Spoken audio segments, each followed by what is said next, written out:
is there, one output layer is there, and only one hidden layer is sufficient to represent the features. Whereas if we just talk about our deep learning neural network, we will be having the hierarchy where we can see that multiple hidden layers are also there, and those hidden layers will be working in the incremental fashion. So what do you mean by incremental fashion? It is like here in the input layer, we are trying to just identify the pixels. We are just trying to identify what is the light pixel value and what is the dark pixel value. And then here, let's say three hidden layers we have represented. And first hidden layer would take care of identifying the edges from the picture which is given as the input, right?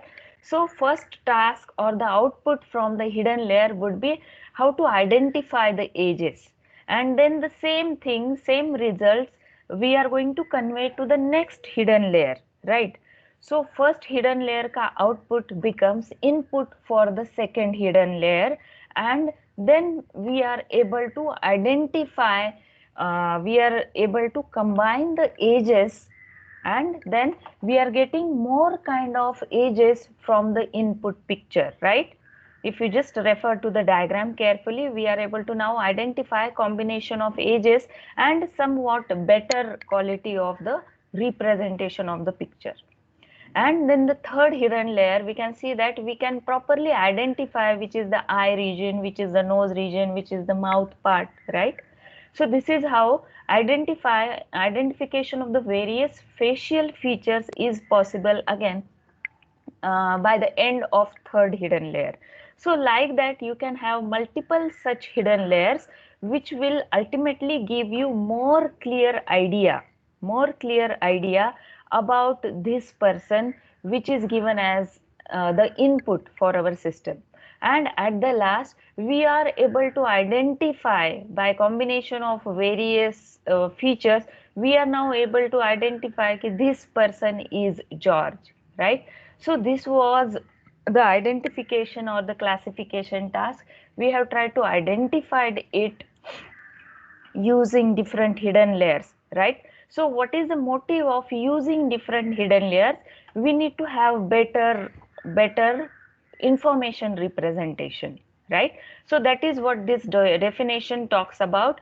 We are supposed to learn representations of complex data, and complex data may be in the form of images, it may be in the form of sounds, it may be in the form of textual data, right? So such kind of data, we can call it as a complex kind of data.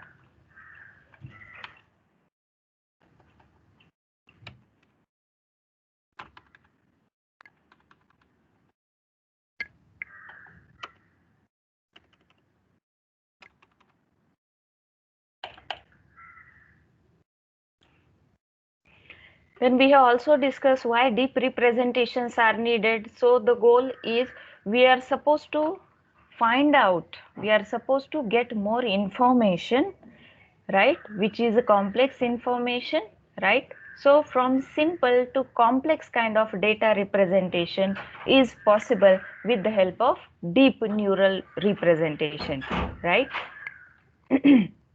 And for this, how we will be representing the information?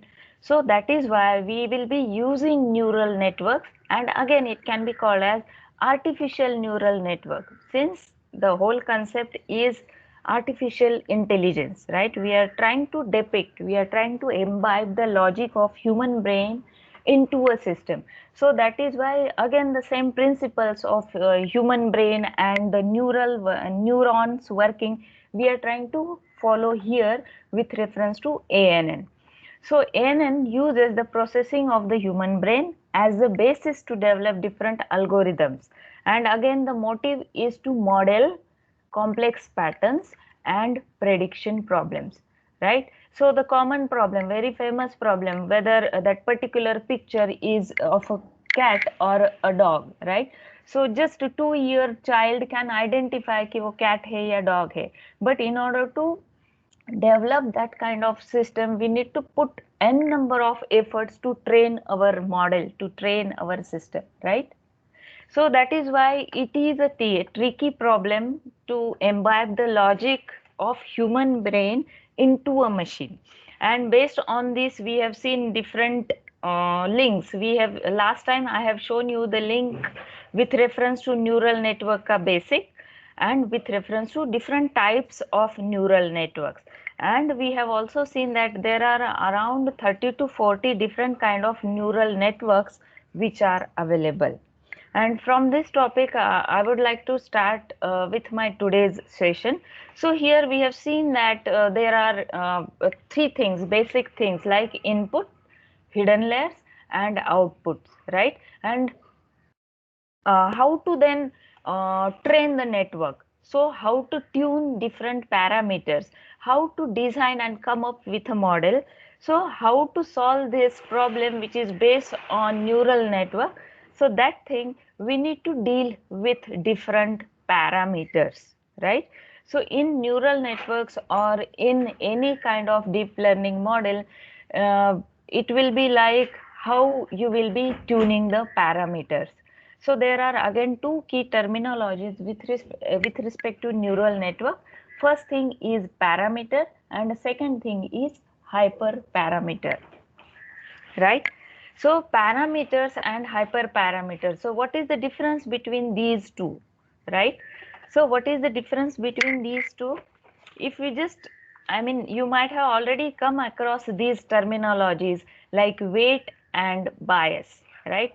So normally weight and bias, these two are considered as parameters in a neural network. And hyperparameters, so there are at least 14 to 15 hyperparameters which are tunable, right? So here, if we just try to identify the basic difference between these two, you will get the idea that estimated parameters are estimated during the training with historical data, right? So parameter, just like weights and bias, we are trying to train them as and when the training session is going on. Whereas hyperparameters, we will be setting those values beforehand, before start of our training of the model process, right? And here parameters are considered as internal part of our model, whereas hyperparameters can be considered as external part of our model. Then the estimated values which are saved with the trained model can be considered as parameters, whereas hyperparameters are not considered as a part of the trained model, and hence we are not going to save the values, right? Because these values are considered as external, whereas weights and bias ka value, whereas parameters ka value can be saved by the model. And one of the important point is parameters are dependent on the data set, right? Whereas hyperparameters are not dependent, right? So this is again one of the important point of difference between these two concepts. Parameters are dependent on the databases, on the data sets. So here, if I just try to list out what are the parameters and hyperparameters, which you will often come across whenever you will try to train the network, you will find the list of such things or such concepts. Are you understanding so far the concept of parameter and so hyperparameter? Yes, ma'am. Right? Ma'am, So I have this, one doubt, ma'am. huh? Ma'am, we are training ANN because I work somewhat in a ANN for engine Hmm. optimization. Hmm. Uh, how to Okay. select number of hidden layers and number of neurons in that hidden layer? Yeah, How? that is what the point that I have planned to discuss in today's session. Okay, okay, ma'am. Thank you, thank you. Yeah. So weights and bias, we have seen that more weightage which is given to particular feature. See, please understand that with each and every hidden layer, we are trying to give weightage to particular feature, right? So if it is some, let's say, human face identification related problem, and there are different features. So out of, let's say, 10 features, I'm giving weightage to, let's say, only 3 features, right? So let's say nose related area or eye related area or some mouth related area. So out of 10 parameters, I'm selecting 3 features को मुझे ज़्यादा weightage देना है, right? So that weightage means I'm giving more importance to those features. So more weightage means more importance, right? And bias is the term that we add to each and every computational layer, right? So weight and bias, these two are the terminologies which we don't set beforehand. As and when required or as per the performance of first hidden layer, the weights are balanced or weights are managed, right? So parameters and weight, bias wala term, just like weight and bias, we will be changing throughout the process of training. Whereas hyperparameters, we just set those parameters beforehand, and most of the parameters are like on the basis of trial and error only, right? So it is like I will just look at the data and I just try to think whether 3 layers would suffice or 5 layers would suffice or 10 layers would suffice, right? So most of the hyperparameters are like are selected on the basis of trial and error. For my PhD work also, I have started taking the hidden layer from 1, right? Then I have tried to vary and check the performance from till 5 hidden layers. So 1, 2, 3, 4, 5. But I didn't find any such kind of progress in terms of performance, right? So again, it was a kind of trial and error basis. Then again, once I have found that 1 to 5 में कुछ खास performance progress नहीं था. So that is why after 5 I have tried to take then 10 hidden layers, then 15 hidden layers, then 20, and then 25. So I have then I mean initial few months I have vested or invested rather to check what is the optimal number of hidden layers which are best suit for my problem statement, right? So it is like number of hidden layers jitne humko chahiye, mostly it is based on trial and error basis. I found that for my problem statement which was based on driver ka video data, only 5 hidden layers, right? I didn't find any much performance progress when I selected 10 hidden layers or 15 hidden layers or not even for 25 hidden layers. So please note that more number of hidden layers would add complexity, right? So in that case, if response time is much needed, in that case, don't opt for more number of hidden layers, right? So you need to just think about what is the win-win situation for my model. I could achieve good accuracy also and I could get good prediction time also. So that was the optimal performance for my problem statement. So that is why I have started taking trial right from 1 hidden layer till 25, and I found that for 5 number of hidden layers my model could work in the most, and what I can say, in the best way. So 5 hidden layer was the best suit for my problem statement. So like that you will have to also just keep on doing trial and error for initial few time of your research work, and then see कि 5 के लिए अच्छा performance आ रहा है या फिर 10 के लिए आ रहा है. Then again same thing with another hyperparameter is number of neurons. आप एक hidden layer में कितने neurons आप select करते हो for inputs. Again that is a trial and error basis, right? You can also see that number of iterations, कितने बार आपको आपका model run करना है, number of iterations. It is again trial and error basis. Epochs is also trial and error basis.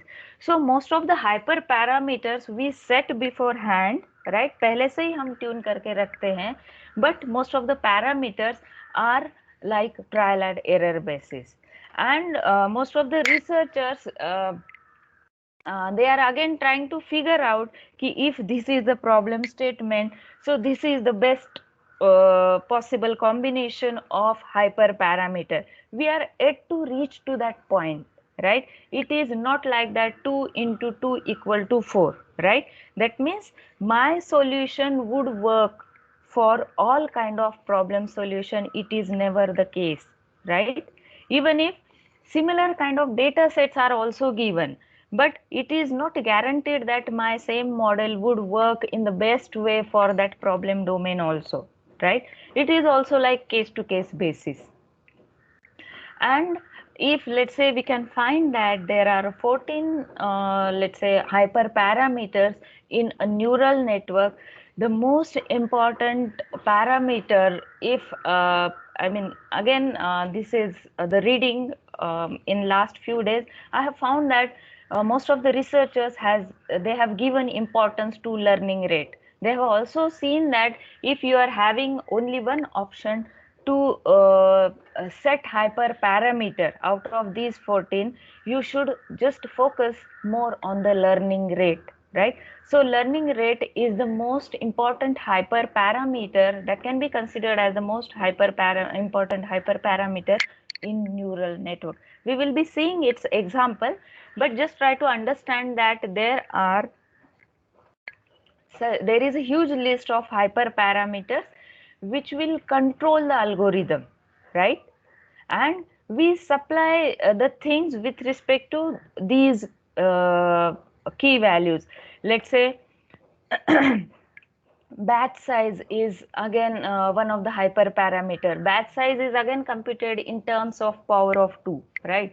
So 2 raised to 2, 2 raised to 3, 2 raised to 4. It is like we will be saying like the relation between iteration, epoch and batch size, right? So if you are having let's say 10 sample, I'm just giving you very simple example. If you are having 10 samples, 10 examples, then if you set the batch size, let's say you are taking only 2 samples, if you are taking only 2 samples at one time, so that becomes your batch size. Then we will be having epochs, we will be having number of iterations. So everything is in most of the cases is like trial and error basis. Again, in neural network, you will often come across the concept of activation function. So activation function, you will find that these are four prominent kind of activation functions like sigmoid, ReLU, leaky ReLU, and you will find again variants of ReLU function, tanh function, and so on.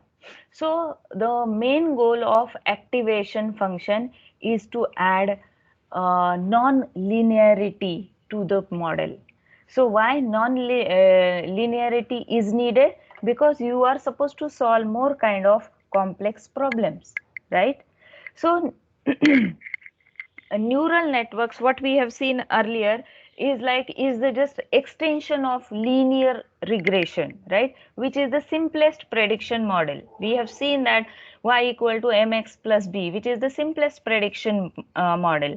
But with respect to these parameters and hyperparameters, we are trying to solve non-linear kind of problem, because we will be ultimately dealing with non-linear kind of problem statement, which are more real-time problems, right? So all real-time data, all real-time problems would need non-linearity in the neural network. So that is why activation functions are used. We will be seeing this sigmoid kya hai, ReLU kya hai, and when they are used. Then regularization is again one of the hyperparameter, where we are selecting layer, कौन से layer को हमको drop करना है, layer 1, layer 2 and so on. And there are other parameters, hyperparameters also, optimization algorithms also, learning rate decay also. So if you are interested, just go through in the detail, and you will also find some research papers which are based on finding out what is the best suit or best combination of hyperparameters, right? What will happen if you just try to change the optimization algorithm, right? So different optimization algorithms are there. So if you just change or try to solve the problem with first kind of optimization algorithm, what is the performance, right? But still there is no such solid solution which will give you the idea like if this is machinery related problem, then go for this domain, right? And same thing is like with respect to your activation function. Even if you find that there are three basic kind of activation function, but most of the problems would be like, again you will have to select, let's say relu lete hain. Now the most common activation function is relu, so everyone start with taking relu as the activation function. And if variants of relu also doesn't work well, then they would see ki what is the again new variant of activation function would work better for their problem domain, right? Now we were just talking about the learning rate ka problem, right? So learning rate is like we are trying to train the model, right?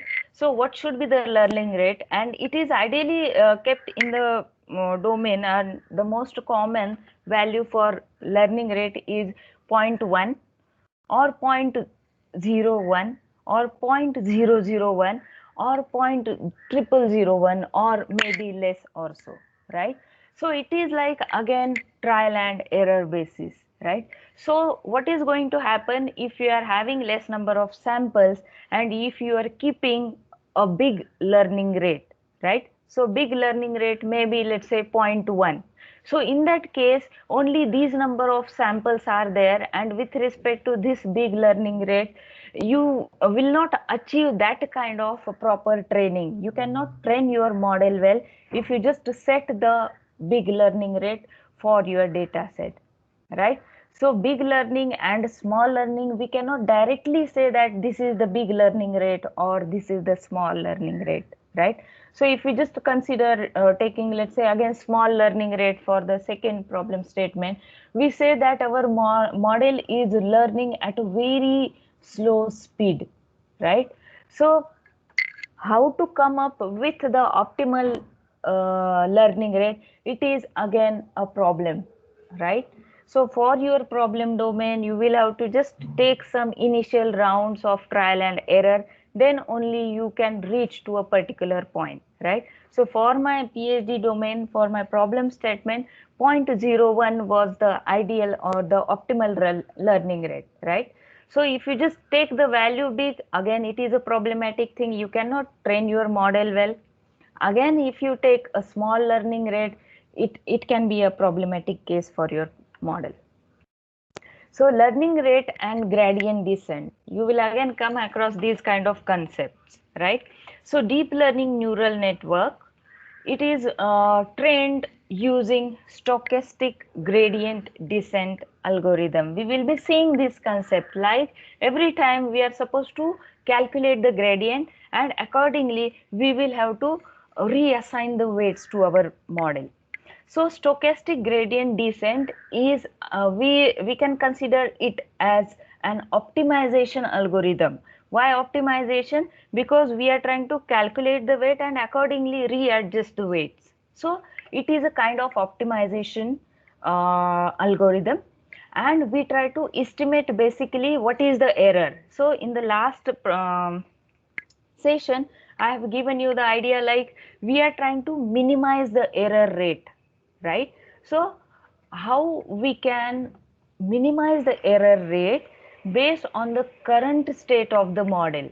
So for that thing, we will be using back propagation of error algorithm. So back propagation is very important concept in neural network, with which that we can give weight. Let's say for the first time I have given weightage to first feature is 0.3. So after that first iteration, I found that some error is not minimized. So that case, I'll be calculating that gradient and I'll be reassigning the weights. So it is like back propagation, and the amount that the weights are updated during training is referred to as the learning rate.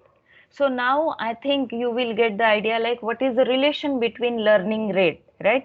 If you just keep 0.1 as the learning rate but error is more, In that case, with this gradient descent and back propagation algorithm, you will be finding out the better kind of weight. You will be reassigning to your model, and this is how your model will run, right? So this is what the learning rate. आपको एक model को train करना है, तो train कैसे करना है? Learn करना है उस मॉडल को. You will be trying to make the model learn. So किस रेट पे मॉडल को लर्न करना है, that is what the learning rate is, right? So everything revolves around this hyper parameter, which is the learning rate. And ideally it is kept in this range, point 0.0 and 1.0 के range में ही ये model का और learning rate का value रहता है. You can also find out, if you are interested, you can find out variations of this stochastic gradient descent model in terms of different algorithms or approaches which can be considered as optimization algorithms for this.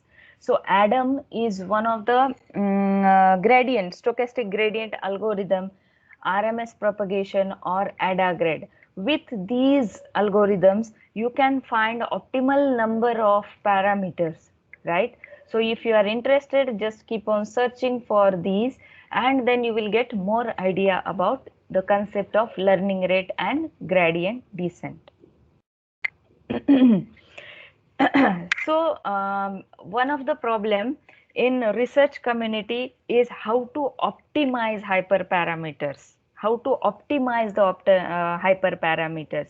And we know that अगर ये trial and error basis पे ही these deep learning models are working, then how to optimize it? So that is what there are different approaches with which you can reach to a point ke this is how that particular optimization can be achieved, right? So different approaches in order to optimize your hyperparameters are grid search or randomly also. So again random term कि randomly ही आपको values set करने and just do keep on doing trial and error, and you will reach to optimization point. Then Bayesian optimization is also there. Gradient based optimization is also there. So ADAM, RMS propagation, ADAGRAD, all these are again gradient based optimization techniques. Evolutionary algorithms are there with which you can get the most optimized hyperparameter set, right?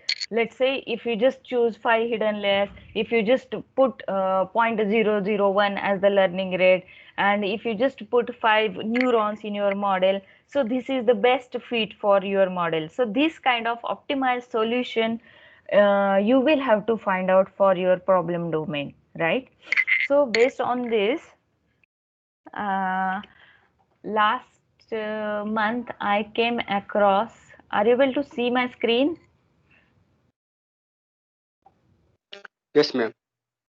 Which is playground.tensorflow.org. Are you able to see it? Are you able to see that interface?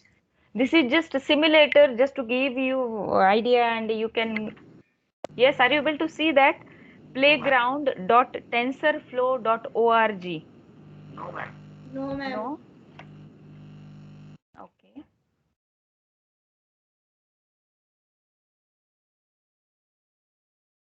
Also posting that link in the chat window. Please click on it and you can also play with it. I'll try to reshare my screen. I have posted its link in the chat window. Please explore it. Now I think it's visible. It's playground.tensorflow.org. So TensorFlow is one of the deep learning library, right? There are Caffe, TensorFlow and other deep learning libraries. So here, this is the simulator. You won't get any kind of desired output. This is just for your idea. So that is why the name is there, playground.tensorflow.org. And here you can find that different terminologies are also there. So epoch, we will be seeing epoch is like single representation of the entire data set. We will be seeing this concept. Then learning rate. So in learning rate also you can find that there are variants. If you just put this 0.4 times 0.1, what is going to happen? If you put 0.001, what is going to happen? What will be the impact on the data set? Then you can also find different kind of activation functions. So ReLU, TANH, sigmoid, linear. So all these kind of activation functions are also there. Then regularization or dropout, you can also see that L1, L2. You can also change your regularization rate with which that particular layer can be removed. So you can also play with these values. You can also find out that particular problem is, I mean, you can set that thing whether you want the result in classification or in regression. And here as an input, if you just look at the input side, which is shown here on the left hand side, data, which data set you want to use. So here you can see that there are 4 options of the data set, and you will have to play with only these 4 data sets. You cannot give your own data set here for trial and play with the parameters. It is like you will have to select any one data set as the input. Then I think you are knowing now so far that ratio of training to test data. On the left hand side, are you able to see? Are you able to see my screen now? Yes. So ratio of training to test data. So most of the researchers, they have tried to use in the percentage of 70 is to 30. If you are having 100 samples, you will be just training the samples for 70 times on 70 samples, and then 30 पे आप test करोगे. So training and testing का ratio is like 70 and 30. Some of the researchers would take like, nowadays they are taking like 90 पे train करना है and 10 पे test करना है, right? So it's up to you. Some of the researchers would again try to split the data into 3, like 60, 20, 20, right? So 60 पे train करना है, 20 पे validate करना है, and 20 पे test करना है. So here also you can set that ratio of training to test data. 50% data पे करते हो तो क्या रिजल्ट आ रहा है, 60%, 70% and so on. So noise also you can play with the noise वाला thing. Batch size means at time आपको कितने सैंपल्स के ऊपर कितने बैचेस में टेस्ट करना है डेटा, 5 का. I mean it is like here we can play with different batch sizes and you can regenerate the model, right? So here you will have to first select which type of data set you would like to give as an input. You can set the percentage, you can also select the noise, you can select the batch size. Then learning rate, activation function also you can set. Plus one more thing is like you can also change the number of hidden layers. Are you able to see it? I'm changing the number of hidden layers. We know that more number of hidden layers will, I mean, there is a possibility that more accuracy is generated. So you can play with these 4 kind of data sets as input. You can also change number of neurons, right? So features means X1 and X2. So which properties do you want to feed in, right? So if it is, let's say, face related data and I'm selecting X1 and X2 as the features, right? And here I'm selecting only one neuron. So what if I select 2 neurons, how the performance is changed? What if I select a number of neurons, how the performance is changed? You can also see the performance changing when you change the hidden layers. So hidden layers, if I select 3, then this is how the performance is varied, right? So one hidden layer में क्या है? One input layer, one output layer and one hidden layers, right? So this is just for your trial and error. आप भी देखो कि कैसे performance change हो रहा है. And hidden layers you can just keep on changing. you can change the hidden neurons, you can also change the learning rate and check the performance, right?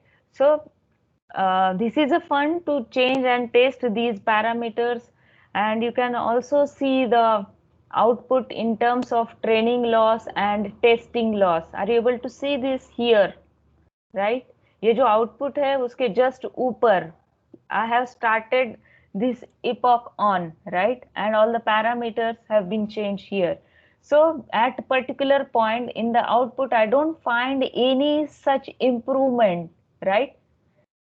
Any such improvement. So that time I know that I should start doing training, right?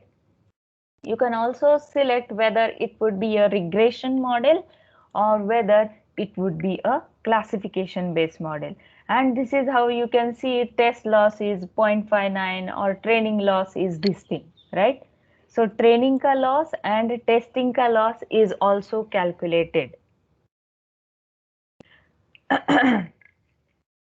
Are you okay? Are you understanding these key terms? ये क्या थे? Right? Epochs, learning rate, hidden layers, regularization. So all these are your hyperparameters, and this is just a simulator and 4 data sets. You can just take trial and error and try to see the performance in terms of changing hidden layers, in terms of changing your activation function, in terms of changing your learning rate. Learning rate अगर बहुत ज़्यादा किया, then also your model would not learn well, and same problem would happen if you just try to make or minimize the learning rate.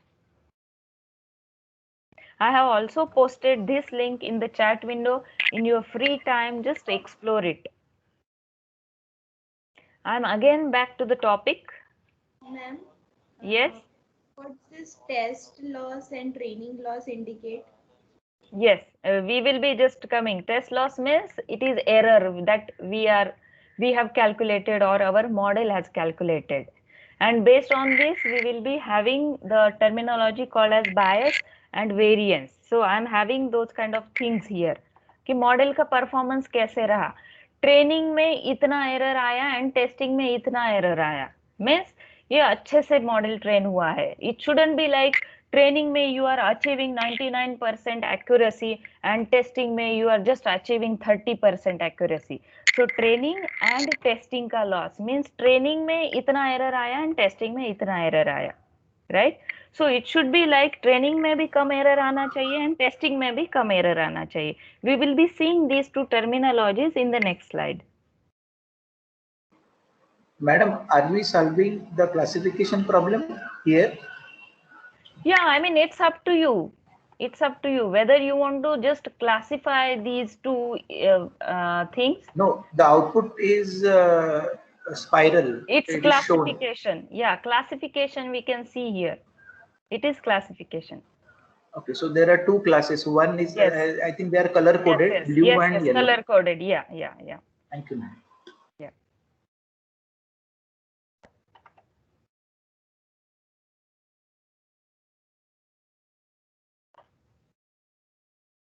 Okay. So I'm again back here in the back propagation. So here just now we have seen that, I mean, you can just take trial and error for the learning rate and check the performance on those data set कि learning rate का impact on the data set का performance कैसे होता है. So you can do that. So back propagation is like we are trying to calculate the weight and reassign to our neural network so that particular feature ka weightage can be increased or decreased. So the formula is x equal to weight into input plus bias. And if you just want to add non-linearity to your model, you will have to introduce the activation function.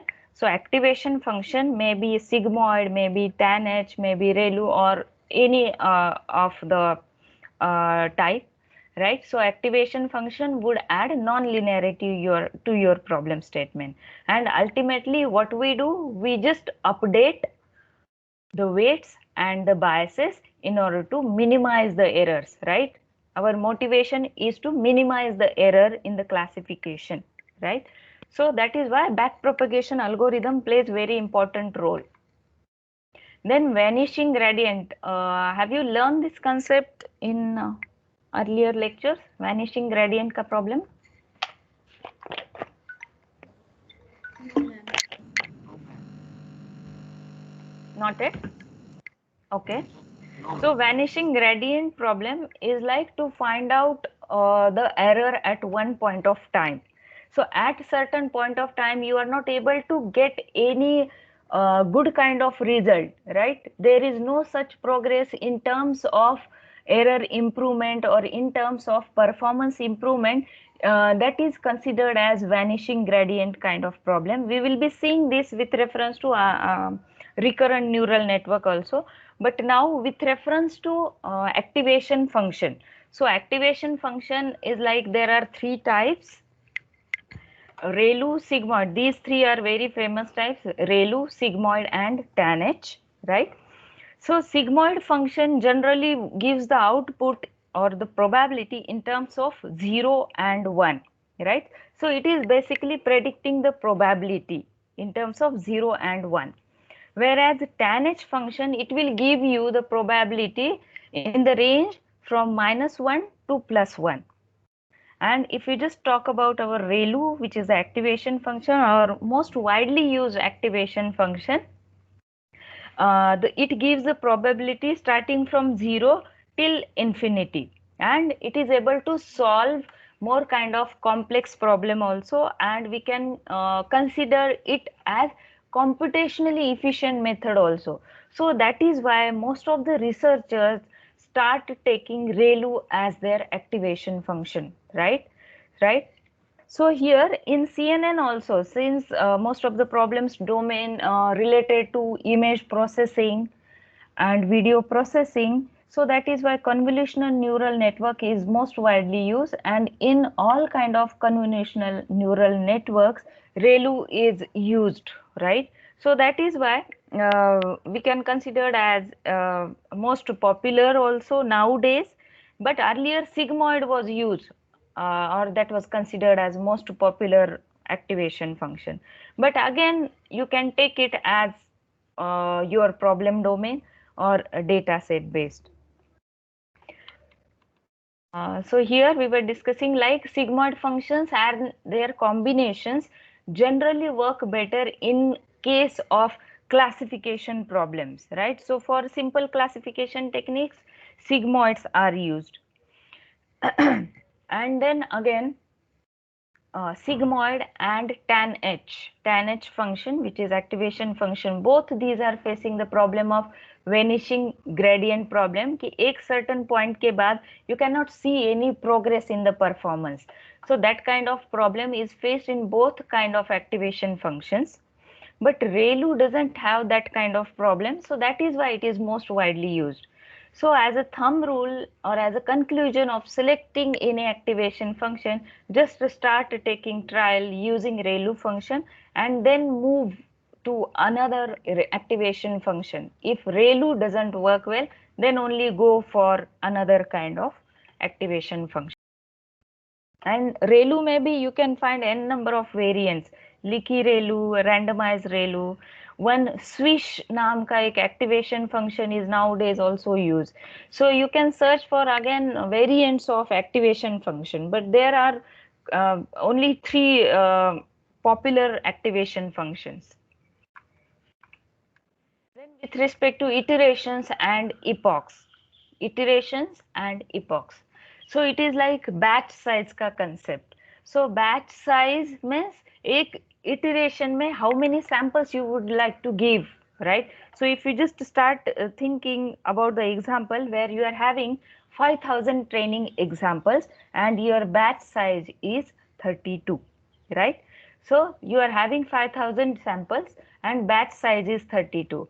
So it is like you will have to almost run that program or your model for 157 times, right? So these will be your iterations, and your iteration will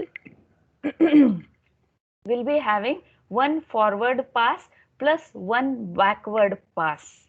One forward pass means input layer से output layer तक, input से output तक, and again output से after retraining of the weights, one backward pass. So that will be your iteration, right? And epoch is like one forward pass and one backward pass for all such training examples, right? Are you getting, or are you getting confused? So it will also be like, just take the simple example. I'm having only 10 samples. I'm having only 10 examples in my data set. And I'm considering 2 as my batch size, right? So 10 examples मेरे पास है and batch size I'm setting is 2, right? So in that case, I will have to take iterations, right? So 10 samples को cover करना है with 2 batch size. I will have to take 5 iterations, right? And those 5 iterations will be considered as one epoch. All 10 samples can be covered in one epoch with 5 iterations. Are you understanding the concept now? Iterations and epochs are mostly different क्योंकि हम एक ही बार iteration नहीं करते. We take multiple times iterations, right? If we just consider again simple example, right? So iteration will be more in number. Epoch means let's say 5,000 samples को आपको cover करना है. So you may take 100 iterations, you may take 500 iterations, and then only it will be considered as one epoch, right? So again, all these are your hyperparameter concepts or terminologies in neural network. Ma'am, And so this epoch will be always one. no, you can change it. If you just see that playground.tensorflow का epoch may be multiple, it might be 20, it might be 30, but उतना ज़्यादा computational लगेगा, computational powers लगेंगे. It's not like that कि एक epoch में ही आपको अच्छे वाले result मिलेंगे. You will have to again just keep on taking trial and error basis. For some simple problem statement, only one epoch is sufficient, right? But you will have to just keep on doing those trials. If I see that on my data set, in just one epoch, I'm getting, let's say, 98% accuracy, and I'm okay with that 90% accuracy. So in that case, I won't opt to take another epoch. It is like आप कितने बार उस model को train करना चाहते हो. एक ही trial में अच्छा एरर आ गया, आई मीन अच्छे रिजल्ट्स आ गए, then one epoch is sufficient. So that is why hyperparameters क्या है, ट्रायल एंड एरर बेसिस पे है, right? If in one epoch I'm getting only 50% accuracy, that means I will have to again think about more number of iterations. तो 5 number के बाद I'm getting 75%, 10 number के बाद I'm getting 95%, right? So like that I will have to just keep on doing trial and error. But एक point के बाद there is no such improvement. So I will have to ignore that thing and I will have to consider कि 10 number of epochs is the optimal number of epochs for my problem domain. So hyperparameters trial and error basis पे ही होते हैं. So one epoch may not be sufficient for each and every problem domain. Clear? Yes, ma'am. And the concept of bias and variance. Bias and variance. So just like in that simulator, we have seen that the training loss and testing loss was termed there. Again, we will be referring to the terminologies called as bias and variance, right? So if you just look at this neural network image, we say that low variance and low bias, then low bias and high variance, and again 2 more terminologies with this. So for this concept, just to give you more idea, look at the figure on the left hand side where we are trying to calculate error, right? एक training data पे आएगा, एक testing data पे आएगा. That is what we have seen, right? So error we are ultimately trying to calculate on both kind of data set. So training and testing.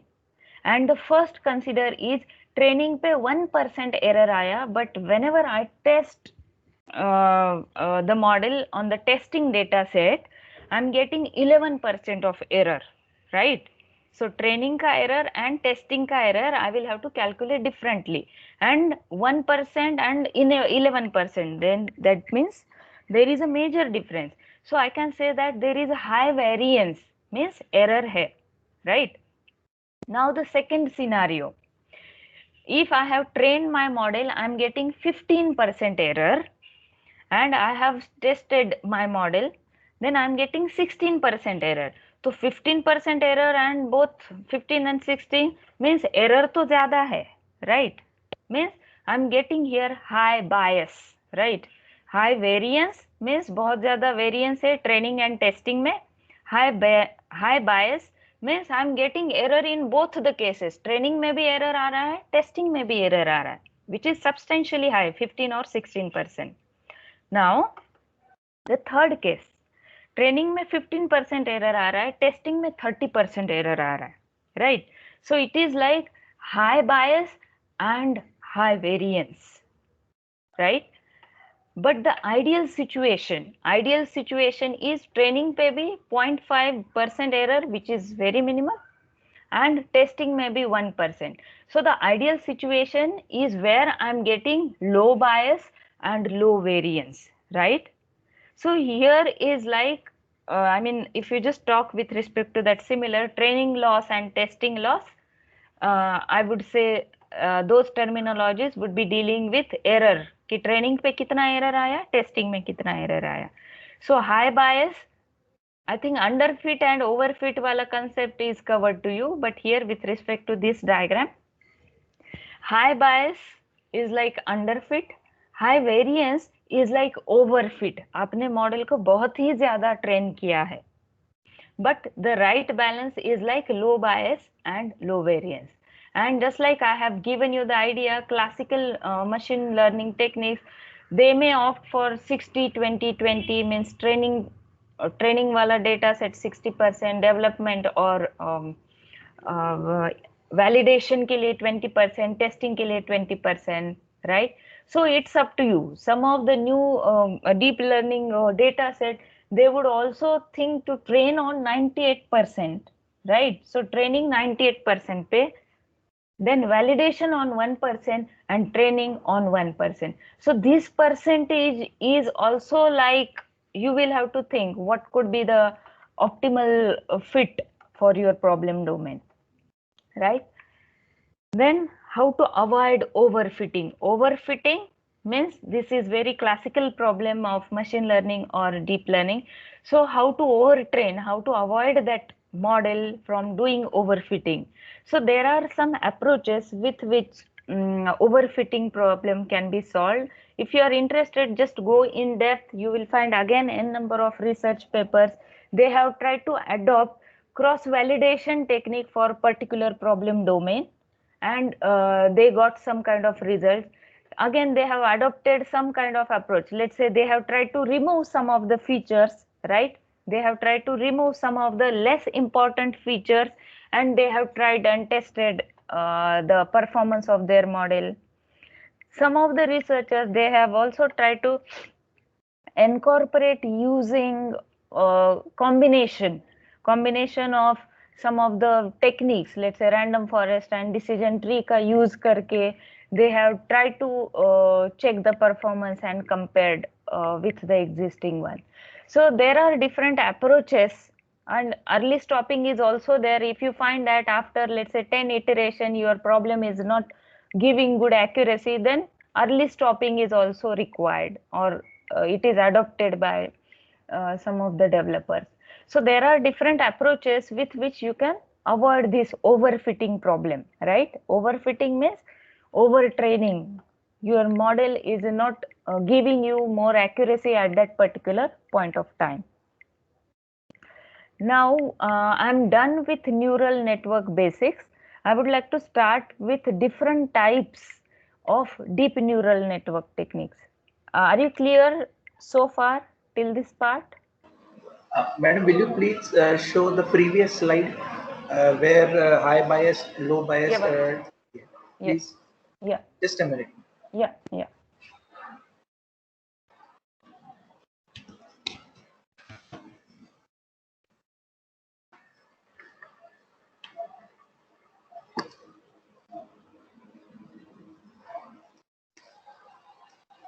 Thank you, madam. Okay, okay.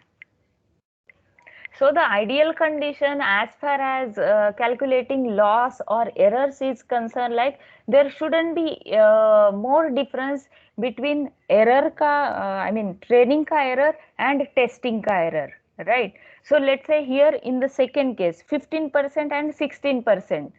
यहाँ पे only 1% का difference is there, right? Only 1% का difference, but both of them are giving more error. So 15% is also not acceptable by our model, let's say.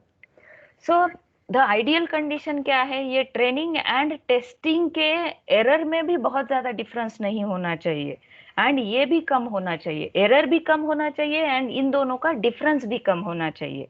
So that is why low bias and low variance is the ideal scenario or desired scenario for our model. Now, in the last session, I have given you idea, very basic idea that around 30 or 30 plus different kind of deep neural networks, they are there. They are acquired by the research community. But I would like to give idea about some of the most widely used deep neural networks. And as and when it is required for your problem domain, you will have to explore more, go in depth, acquire particular knowledge, just see whether it will be a good fit for your problem or not, right? So the very famous deep learning architecture is CNN, which is convolutional neural network. And convolutional neural network is basically dependent on the mathematical function called as convolution. तो convolution of the matrix इस concept पे ये वाला neural network का concept dependent है. So just to give you the idea, so that all kind of students would understand, like mechanical के students should also understand the thing. So CNNs are very famous kind of neural network which are acquired by the research community or the research domain who try to solve the problem which is related to images, right? Image related जो भी होगा, that kind of problem, और video का आपको process करना है, image का करना है, so everything will be then solved with this CNN, convolutional neural network. So that is why image recognition, let's say there are 10 images, you will have to just categorize those 10 images into different objects. So then also CNNs are used, right? So if you just talk about mechanical domain, there are different parts of the machines, you will have to just categorize it or label it, then you can think to use CNN for your problem domain, right? So images का recognize करना and then classify करना, so all kind of image related problems can be efficiently solved by CNNs. Then image को detect करना, we will be seeing examples in a while. So recognition of faces, right?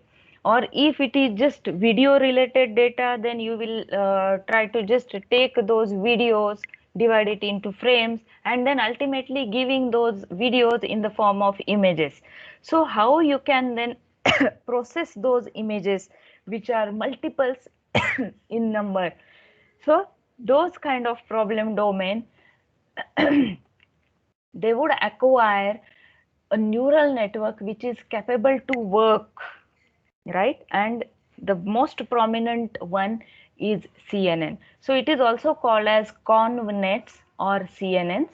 And here if you refer to the diagram, so that diagram is of a car which we are trying to identify कि वो car है, truck है, van है, bicycle है.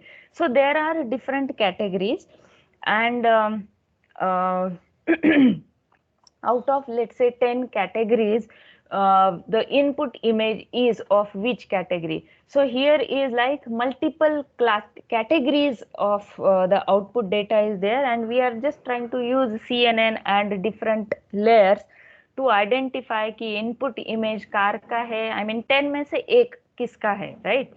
So here input image is given and we are trying to divide it into multiple frames. So here the combination of different layers is given.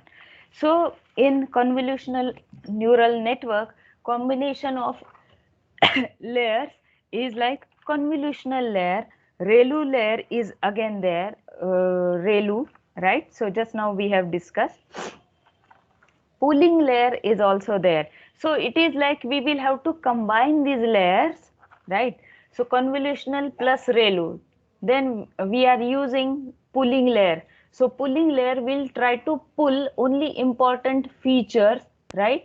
So only those features will be pulled out here, and those features will be given now to the next set of layers, which is again combination of convolutional plus ReLU layer.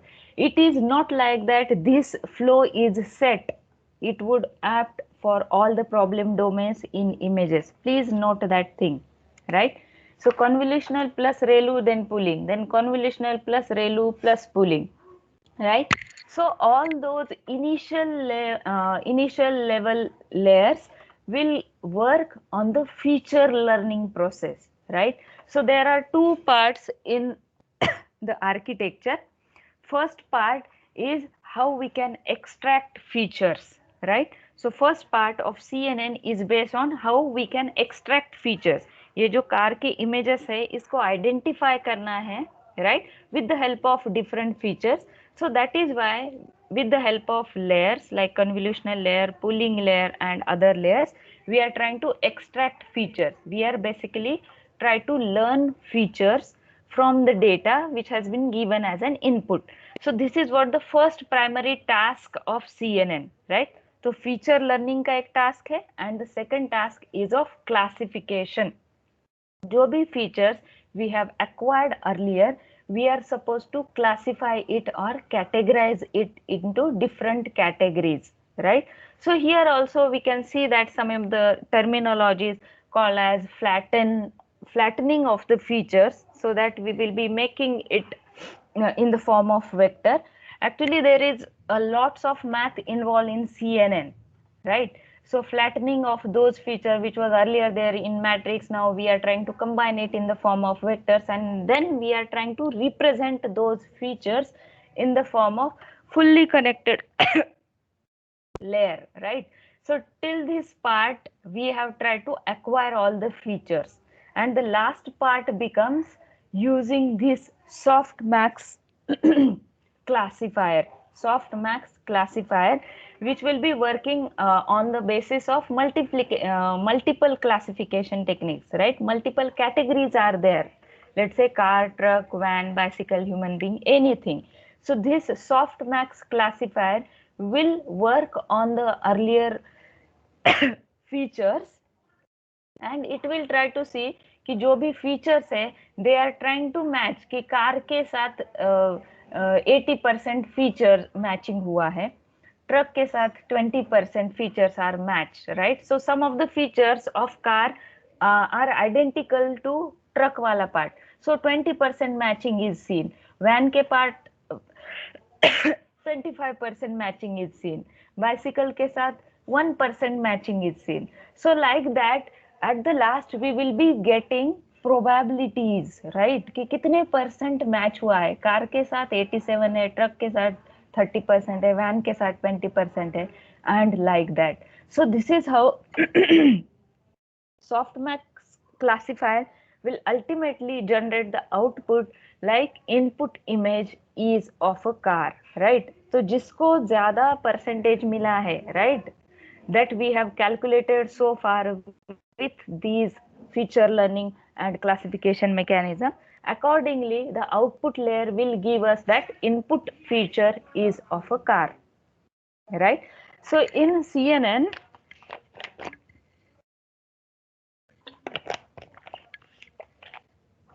So CNN is basically a supervised kind of problem, right? We know that particular input data is a car or not, right? So we know the results beforehand. So it is considered as a supervised kind of architecture. In CNN, if you just divide the task, if you just want to give or take away or just a rough idea about CNN, just see that there are two parts. There are two parts in CNN which will work on feature extraction and feature learning part, right? तो पहला part feature को learn करना है, पहले extract करना है and then features को learn करना है. And the second part will work on the classification part, right? जो भी features that we have acquired earlier with the help of different layers, we will have to just classify those. So convolutional layer and pooling layer will work for feature extraction technique. Then ReLU, as we have seen earlier, it will be a kind of activation function, right? So convolutional and pooling layer will work for feature extraction. And lastly, the fully connected layer will play the role of back propagation in neural network. We know that back propagation means weight calculation, right? So in weight calculation, we will get the importance ki yes, particular feature is having good set of importance or less set of importance. So accordingly, weights will be adjusted. And that working is done in the fully connected layer. Yeah, last mein jaake the weights will be adjusted, right? So accordingly, we will have to select which classifier will be used here, and mostly we use softmax classifier because there are multiple categories, right? So here CNN will work like this. एक input image है and there are different layers. So if you just think about three layers in CNN, those three layers will be convolutional layer, right? Where convolution operation would take place. We will try to extract the features and we will try to pass it to pooling layer, right? Again, it will be passed. So it will be like combination of such kind of convolutional and pooling layer till we get a desired level of accuracy. Lastly, we will be having fully connected layer and then we can get the desired output in terms of one output as the car. That means we have identified the target as the car, right? So there are you may say 3, you may say 4, right? Some of the research paper would not consider ReLU as one independent layer, but it's up to you. The functioning is needed of ReLU. So convolutional, ReLU, pooling, these three can be considered for feature extraction layers, and fully connected layer will work on the back propagation and weight calculation. So convolution का operation is given like filter का एक size रहता है. Filter is also considered as kernel. So CNN make use of filters. So if you are keen enough to work more in depth in CNN, finding out the filter size or the kernel size for different kind of problem, that is also a kind of research problem, right? Because we just take 3 by 3 ka filter size, right? It is again weights are randomly, we initially give random weights and then we just give filter size 3 by C. Then we try to detect features such as ages and all other with respect to that images. So so these filters are used here. We are trying to basically divide it into filters. We are trying to acquire different features. We are trying to find out. We are trying to then pass out. So convolutional operation is a kind of mathematical operation which will give you element wise product and sum between two matrices. And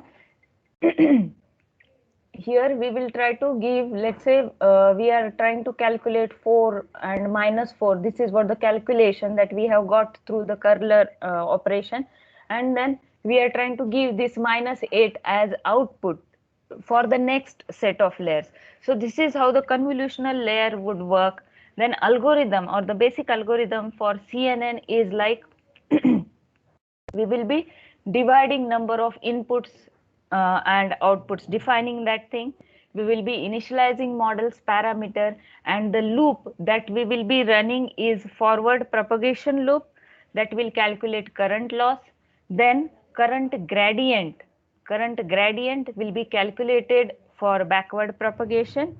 And if we find that there is a problem of vanishing gradient, we will have to set the parameters accordingly.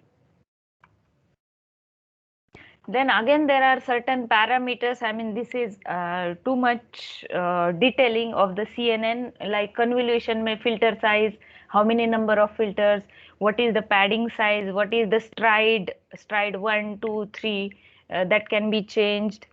Then what is the pooling size, and in pooling also what is the stride size, and all such things can be considered as hyperparameter for CNN. Earlier we have seen that hyperparameter for neural networks, but for CNN also again there is specific need of setting these hyperparameters as per your problem statement. Again, in order to talk in general language, example how the CNN would work, as we have stated earlier, this is the image of a bird which is given as input, and there are different set of layers. So convolutional layer, ReLU layer, max pooling layer. Just now we have spoken out about pooling layer. In pooling layer also there are different types. Max pooling means maximum value lena hai, average pooling is also there, minimum pooling is also there. But normally max pooling means maximum value is taken. So that is why instead of just pooling, you can see that max pooling terminology is written here. So convolutional layer, ReLU layer, and max pooling layer. So these earlier things would try to help us to extract features with the help of multiple hidden layers, right? So again, CNN is classical deep learning neural network architecture.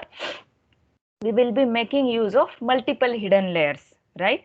And initially we will try to extract the features with these hidden layers, and lastly we will be trying to classifying those, right? जो भी features हमने extract किए हैं, we will be trying to classifying it using fully connected layer, right? So there are two basic things in CNN working. First thing is feature extraction. Second thing is using fully connected layer classification. So here dog, bird, cat. So there are multiple categories, and we have tried to identify it that particular input is of a bird, right? So this is how your CNN would work. So again, similar examples, like if this is the input which you are trying to recognize in stage 1, only these lines are identified, then we are trying to identify the edges, we are trying to combine it. So just like stage wise progress we can see, and at the last we can identify those, right? So after each and every layer we are getting better features ka representation, right? So that is why more number of hidden layers will give you more number of accurate images, right? But please try to see more number of hidden layers, whether they are impacting the performance, right? कि बहुत ज़्यादा system slow हो रहा है, और so you may face those kind of problems also.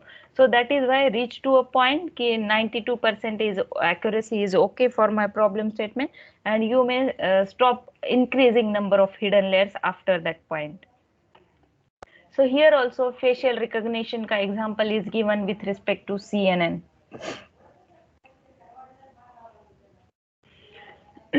So input layer 1, where we are trying to identify pixels, then we are trying to learn edges and shapes, we are trying to identify then different parts of the face, and lastly we are trying to identify कि वो face किस human being का है. So this is how classical CNN would work. Here are some examples of CNN where we are trying to identify, we are trying to localize objects, right? So here we have tried to identify different objects from the image. We are also trying to identify different objects. We are trying to also label those objects, right? कि ये person है. So this is the probability. This is the horse. This is the car. So this is how we are trying to identify or categorize different objects from that particular set of images. If this is the input image, we are trying to categorize it कि tree वाला part है, sky वाला part है, person वाला part है, grass वाला part है, right? So for such kind of problem domain, CNN is used. Then again, one of the famous deep neural network is recurrent neural network, or RNN, right? So please keep it in mind that whenever you are supposed to take care of the sequential data, right, there is something which is dependent on the time series kind of data, right? Let's say at one point of time, let's say 0.1 second pe this activity is taken place, 0.2 second pe second activity is taken place, 0.3 second pe third activity is taken place. So if there is some relation or there is some kind of temporal data, in that case recurrent neural network would be the best fit, right? So whenever you are having some sequential data or temporal data or time series kind of data, RNN would work better. So that is why the output from the previous step is given as input to the current step, right? But again, it would face the problem, we will be discussing it, it will face the problem of vanishing gradient. So that is why we will be taking LSTM into picture, and we will try to make this RNN more efficient. So RNN converts the independent activations into dependent activations by providing the same weights and biases to all the layers, thus thus reducing so sorry thus reducing the complexity of increasing parameters. So what you should understand by recurrent neural network is your real-time data which should be sequentially mapped, then go for recurrent neural network. So just like for my driver activity detection, I will have to keep track what the driver was doing at an earlier time fraction of second. Then I will have to also think earlier, let's say in 2 seconds, driver is trying to see towards left hand side. So that is why temporal data was involved, and accordingly I will have to predict uska future data also. So I will have to analyze earlier data, which was a kind of temporal data, right? And then I will have to predict it. So that is why I have used recurrent neural network for my problem domain. So the structure is again same. Only the thing is like we are using recurrent feature, recurrent kind of operation, which is a mathematical operation that is used here in this neural network. So we have, I think you might have seen that there is forward neural network also.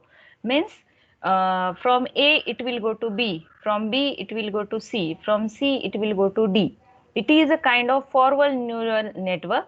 We are not going to again go to C from D or go to B from C. But in recurrent neural network we can do that, right? So input, hidden layers, multiple hidden layers are there, and outputs are also there, and here we are trying to incorporate the feature of recurrency. So this is the example of fully connected recurrent neural network. There are recurrent neural network, fully connected recurrent neural network. There are bidirectional or unidirectional neural networks also, I mean RNN also. So as per your problem domain, you will have to choose. I mean, there is a huge domain. RNN itself is a huge domain for research. So as per your problem domain, you will have to see whether RNN is the best fit for my problems domain. And again, in RNN, if there are 4 categories, and I'm working in, let's say, finding out context of a sentence, right? Then in that case, bidirectional RNN will give me better kind of accuracy, right? So my computer or my model would work like it will start reading the sentence from start to end. And in order to get better context of the sentence, I would like to again move that network in the reverse direction, means bidirection, right? So in bidirection means I will read out those words again, and I will come up with proper context of that sentence.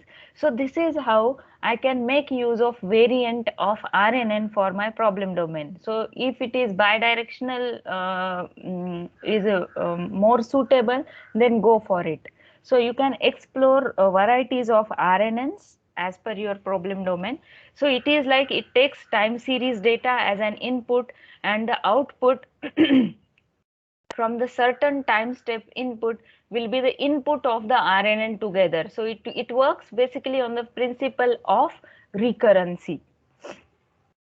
So here we can see that at y t minus 1 means इस time stamp पे ये activity हुई थी. Then next time stamp for next timestamp इसका output will be given as input. So this is y t means इस timestamp पे ये activity is taking place, and next will be y t plus 1. So this is basically a kind of time series domain problem, right? So this is how RNN would try to solve a time series problem. But RNN will always face the problem of vanishing gradient कि एक point के बाद there is no such improvement in the performance, and we want to improve the performance in terms of memory, because we are supposed to store the information, right, of the previous session, of the previous timestamp. So that is why this memory component is introduced with respect to LSTM. So long short term memory. It is also considered as a variant of RNN, which is capable of learning long term dependencies. So are you getting the connection between RNN? RNN is best suit for time series kind of data, but RNN has the problem of vanishing gradient. We are not supposed to store data for longer term, for longer period, right? Because it has the vanishing gradient problem.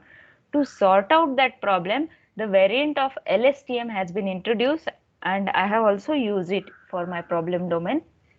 So LSTM में क्या है? What is the new thing? We are having memory का capacity, right? So we can store earlier stage का information with that memory.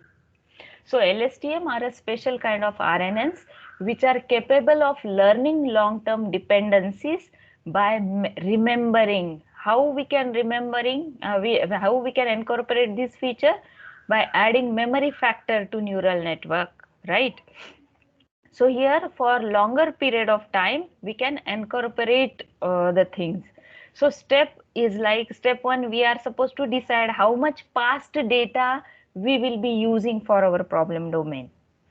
Then how how much this unit adds to the current state, उसमें का कितना data हमको चाहिए, and decide what part of the current cell state makes it to the output, and based on that how much data is useful and should be given to the next state, right? So that is why LSTM has got 3 kind of gates. LSTM में 3 gates होते हैं, input gate, memory gate and forget gate, right? So it will decide, it will overall manage how the things, right, how the things should proceed, what kind of data I am supposed to recall, right? So this thing or the memorization problem is solved if you just try to incorporate LSTM in your research domain. So how the applications of LSTM can be used in any kind of problem domain. So if you just look at this image, a dog is catching a ball in the mid-air. This is what the automatic captioning. If you just give this thing as the input to your model using RNN, it should be able to get this kind of captioning, automated captioning. A dog catching a ball in mid-air. So here also one of my MTech student, he has tried to solve. He had used bidirectional LSTM and we could get better accuracy for my problems domain, because at if I just use only LSTM or only unidirectional RNN, here I could only get a dog or a ball or maybe some of the key phrases. But in order to reframe the sentence, in order to get that captioning in the more correct way, I will have to, I mean, I have used bidirectional LSTM and I could automatically caption that particular image. Then the next set of problem is like machine translation. Whatever command you just give to you, Siri or Alexa, those kind of commands are acceptable by the machines and accordingly particular activity is done, right? So here the person is speaking in English and we are trying to translate it into different languages, right? NLP can be also used to find out sentiments, right? The sentiment analysis is again one of the popular kind of research project. So whether it rains, look for rainbows, and I mean we can just find out whether it is a positive sentiment or negative sentiment. And now these kind of analysis are very much useful. I mean, it was very much used in the last USA election also, based on the sentiments of the USA citizens, who will be the winner in USA. So technology can be used, and some of the applications of again RNN are like translation of these images automatic, or you can see that if a particular input is given in different foreign languages, we can automatically get it translated into our own understandable languages. Then another set of example is like we are having huge collection which is saved in the form of RNN, and here in Google search, if you just try to type something, it auto completes the search, right? If I just write something related to, let's say, Symbiosis Institute, it will give me additional set of links. So autocomplete of the search is again can be considered as example of RNN. And again, automatic captioning with more accurate contextual information, right? So contextual as in we are now trying to identify color also. Ki man in black shirt is playing the guitar, right? So only guitar is not identifiable. He is also trying to playing with that guitar is also done, right? Or the construction worker. तो ये construction worker ही है, ये कैसे identify किया? So that is the trick, right? So it is like a construction worker in orange safety vest. Since he is wearing safety vest, means he might be working at a constructional site, and it might be a road related kind of construction work. So it is a kind of training. It's all about how you are training the model, right? And if you just try to compare these two very famous approaches, just now we have discussed ki RNN and CNN, what is the basic thing, or even if you just start exploring about deep learning, CNN and RNN, यही दो आपके search window में popup होंगे. So just try to understand what is the difference between these two and what will be the best suit for which kind of problem domain. I think till now also you might have got that idea कि CNN कब accurately work करेगा and all. But CNN is like whenever you are having fixed size of input images. Unlike here, in RNN, we are not sure what kind of say input is given. It might be of varying length also. But here in CNN, you will have to give fixed size of images, which will generate fixed size of output. So that kind of thing is also considered whenever you are playing with the data or thinking to just work or opt for either CNN or RNN. And both are a type of ANNs.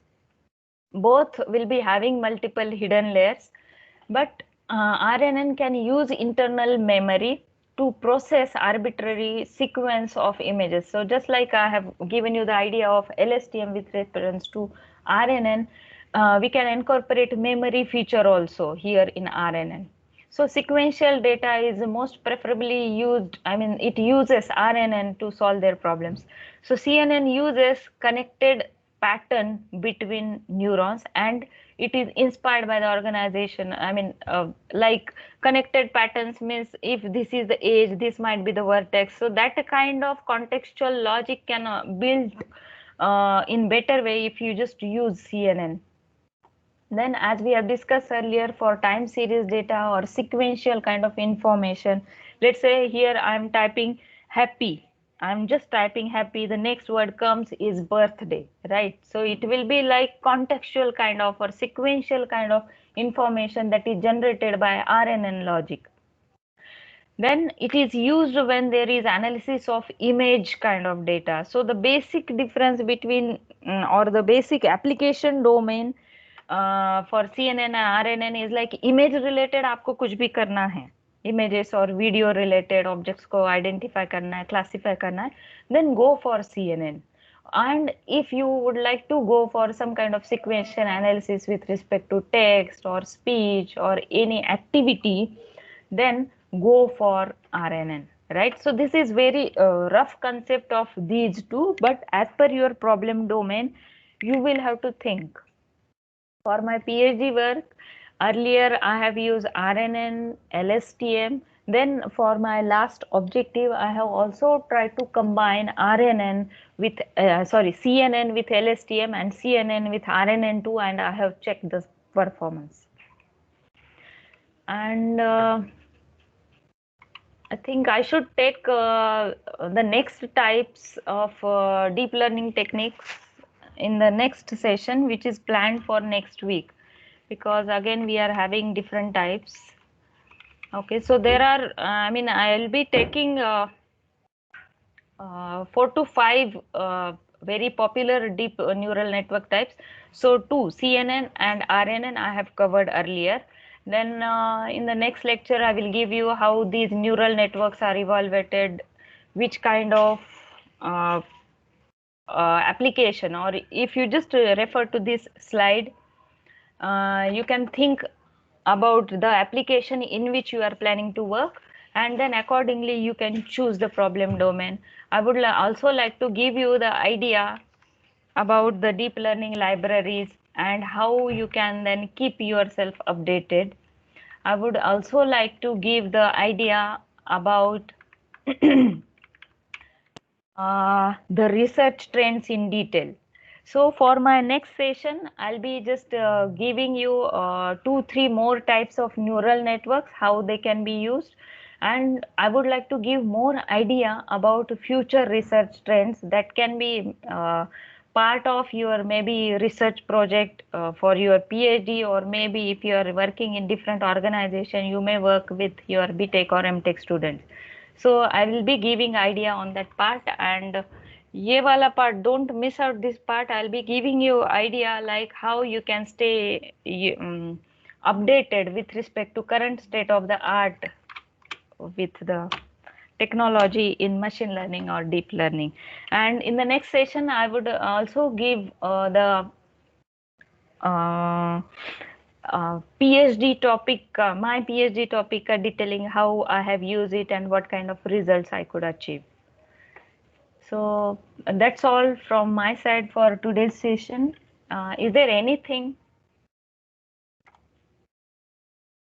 with respect to today's topic or earlier topic, or maybe your problem domain? Hello, ma'am. Yes. Hello. Yes, I can hear you. Ma'am, I want to ask that we want to make our model that robust. So we want to implement that this noise factor also in.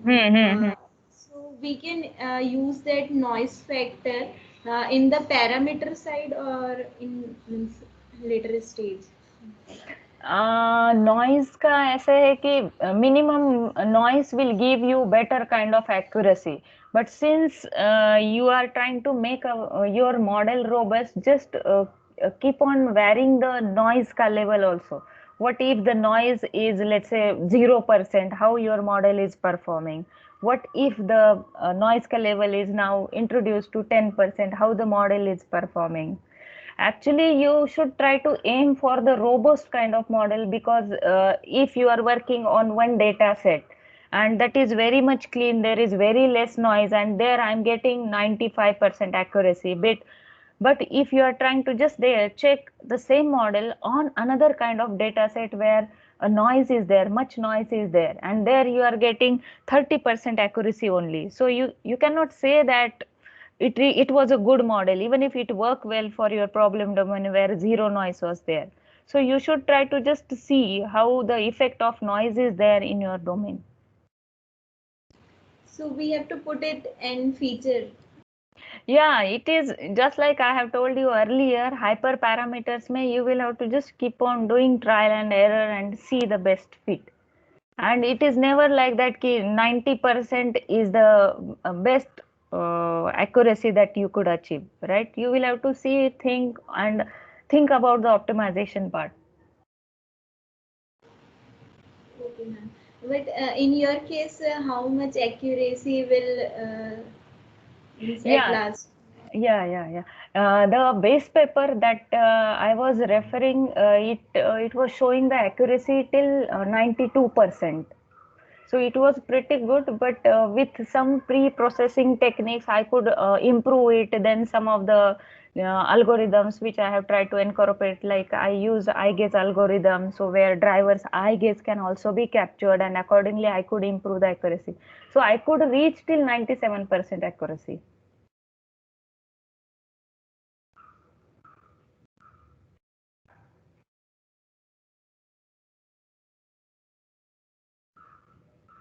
Hello.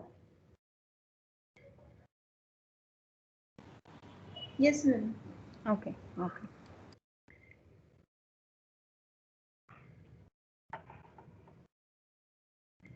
Is there anything with respect to your problem domain? Maybe we can discuss that thing.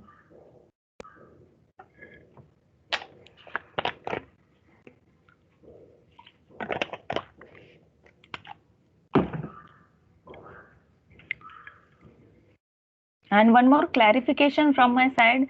Last time I have told you that don't just dependent on the research paper.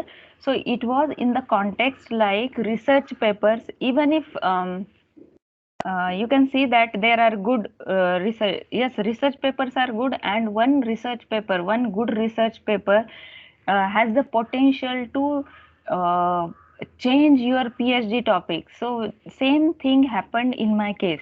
I found very good research paper, and I have considered it as a base paper and work on that. So one good research paper can change your PhD life. So keep on exploring good research papers in your domain. But my intention was to say that just don't be dependent on the research paper that you can just read. Just try to explore what are the recent blogs, various websites are there with respect to your problem domain. Keep on following those, keep on following the researchers in your research domain, because it may happen that in order to get one research paper published and in order to reach to your point, it may take at least 1 or 2 years. So by that time, that particular research problem or research adoption methodology may be different, right? So you will have to just keep on referring to latest blogs to get um, future trend also, and to get those solution approaches also, which they have tried to incorporate in.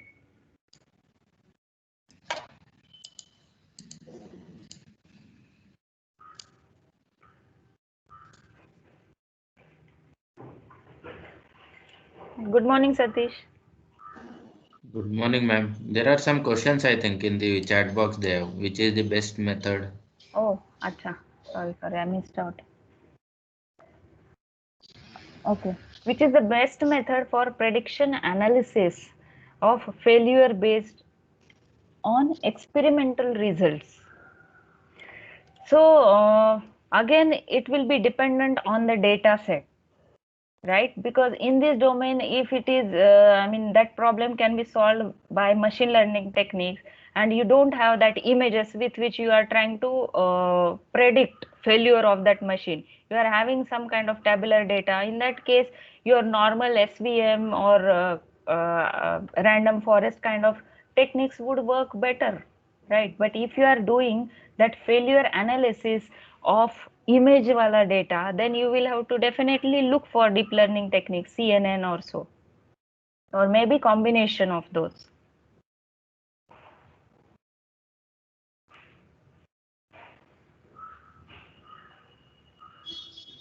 I can see only one question. Yes.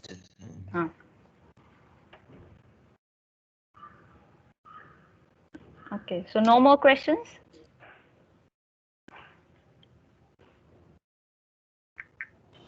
Ma'am, in case of numeric data, which method is a good one? I mean, normally your SVM would work better, random forest, normal machine learning techniques would work. Again, it depends on the data size. कितने parameters है, number of rows, everything we will have to check.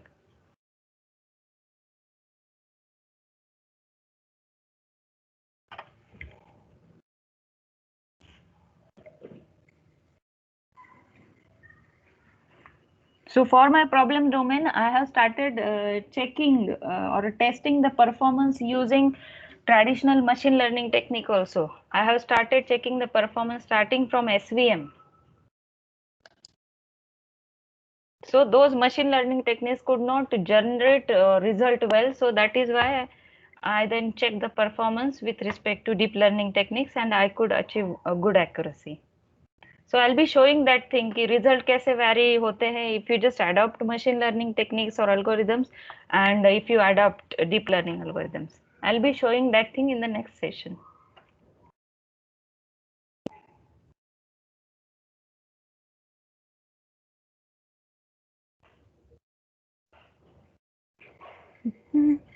Yes, no more questions?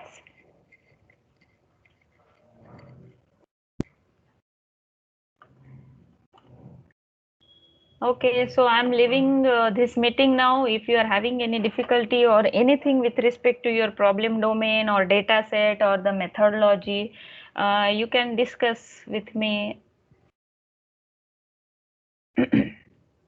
maybe offline. So Satish, may I leave now?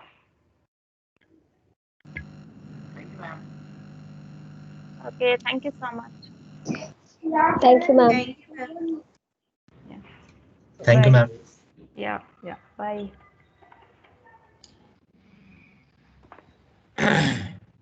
Okay, next class will be taken by Varki ma'am. She will join at 11:30. Till that time, you can have a break of 15 minutes. Okay, sir. Okay, sir. Okay, sir. Thank you. Okay. Thanks, sir.